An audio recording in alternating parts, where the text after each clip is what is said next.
Everything you think lives in the cloud travels through a 17-millimeter fiber optic tube. 99% of intercontinental internet traffic runs along the ocean floor, not through satellites, through the ocean. A single modern cable like Google's do not carries more data than all 6,000 Starlink satellites combined. The gap is 175 times. The redundancy you imagine does not exist. 17 millimeters. That's how wide the digital world really is. As of early 2026, Telegeography reports 694 active submarine systems, 1.5 million kilometers of fiber crossing the entire planet, and yet only 22 ships worldwide are dedicated to repairing them. 22 ships to fix the backbone of the internet. According to Recorded Future, it's a fleet smaller than many regional merchant navies. Most of it dates from the Cold War, barely modernized on deck. Of those 22 ships, the United States has exactly 2 under its flag, according to the Department of Defense, the CS Dependable and the CS Decisive, 2 ships to protect the digital backbone of a superpower.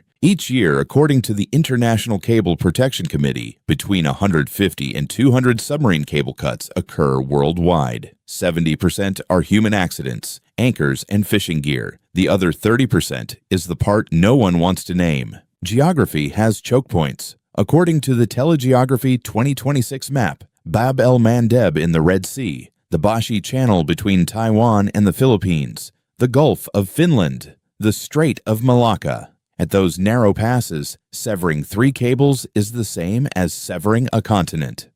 The Bashi Channel is 88 kilometers wide. 14 of Taiwan's international cables run through it. It is the digital Achilles heel of the island. According to the Global Taiwan Institute, the PLA military doctrine has already written it into their manuals. 17 millimeters thick. According to Submarine Networks, inside there are 8 to 24 pairs of optical fiber wrapped in galvanized steel, conductive copper, and high-density polyethylene. Every 60 kilometers, there's a repeater, an optical amplifier the size of a coffee thermos. If one fails, the next 1,000 fail too. October 2023. A 6-ton anchor appears on the floor of the Baltic Sea. It belongs to the Nunu Polar Bear, a bulk carrier flagged in Hong Kong. According to the Finnish investigation, it had dragged the anchor for over 100 nautical miles. Officially, an accident. The anchor left a scar on the seafloor, a 100-mile scar. According to Finnish investigators, it is physically impossible for a bulk carrier to drag a 6-ton anchor that distance without noticing. Marine forensics are clear. Diplomacy, far less so. 6 tons of steel, 100-mile scar, 0 coincidences. November 2024. The Yi Peng 3, another Chinese bulk carrier, severs 2 Baltic cables, the BCS East-West and the Sea Lion 1. According to German Chancellor Olaf Scholz's public statement, no one believes it was an accident. December 2024, the Eagle S, an aging tanker flagged in the Cook Islands with opaque insurance. Finland seized it. According to NPR, it was the first Western interception of a Russian Shadow Fleet vessel formerly charged with undersea sabotage. January 2025. The Shungsing 39 near Taiwan. According to the Global Taiwan Institute, it was sailing under 3 false digital identities, Cameroon, Tanzania, and another, Hong Kong ownership, a zigzag trajectory over weeks. The forensic signature of sabotage, not an accident. According to Carnegie Endowment Analysis, 5 incidents in 14 months stop being statistics and become policy. Always bulk carriers, always flags of convenience,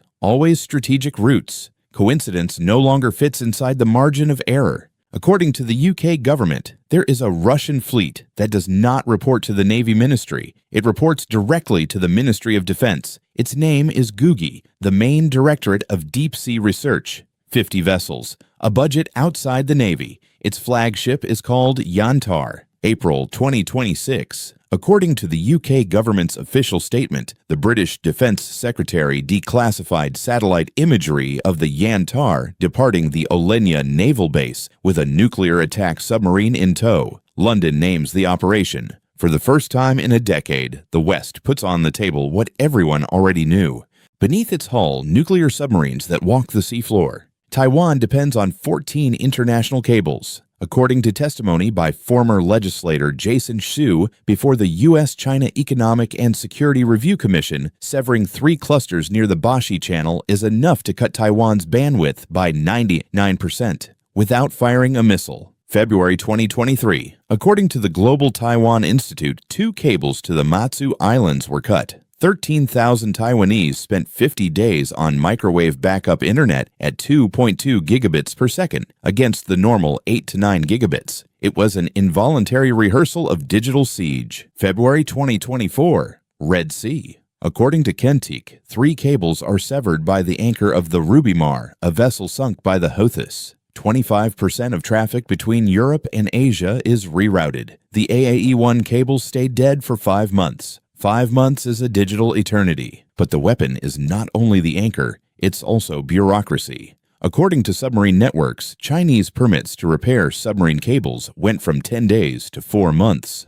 Delay became a geoeconomic weapon. You don't need to break the cable if you can prevent it from being repaired. According to CSS, HMN Tech, formerly Huawei Marine, installed 18% of the submarine cables laid in the last 4 years. China's official digital Silk Road goal is to reach 60% of the global fiber market. Cable isn't just internet, it's sovereignty priced in dollars. According to Mordor Intelligence, 3 Western companies, France's ASN, Japan's NEC, and America's Subcom, control 60% of the market. Add HMN Tech, and you reach 98%. 4 companies decide where the planet's data travels. January 14th, 2025. NATO launches Baltic Sentry, frigates, maritime patrol aircraft, and 20 autonomous surface vehicles under JFC Brunsum command. It is the first explicit multilateral response to undersea sabotage since the Cold War. February 2025. The European Union publishes its first action plan on cable security, prevention, detection, response, deterrence.